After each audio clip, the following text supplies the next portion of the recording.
जगाशी लढणाऱ्या अनेक महिला आहेत, पण या महिलांसाठी विशेषतः अनेक प्रोडक्ट्स निर्माण त्या करतात. त्यांच्या हेल्थशी रिलेटेड अनेक प्रोडक्ट्सची निर्मिती आपण करतात. खरं तर स्त्री शक्ती स्त्रीची सेवा करते आणि म्हणूनच संकल्प प्रतिष्ठाननं आपली निवड केलेली आहे. आम्हाला आनंद आणि अभिमान आहे की आपण कर्करोगाचा सामना करूनही पुन्हा एकदा उभ्या राहिलात आणि दाखवून दिलं कि घायल तो यहाँ हर परिंदा है मगर जो फिर से उड़ सका वही जिंदा है.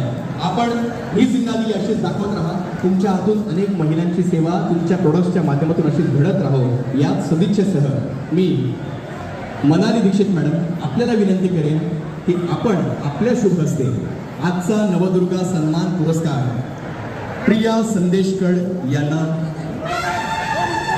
द्यावा. या देखील जॉईन होत आहे. मी उपस्थितांना विनंती करेन जोरदार टाळ्या होऊ द्या या पुरस्कारासाठी.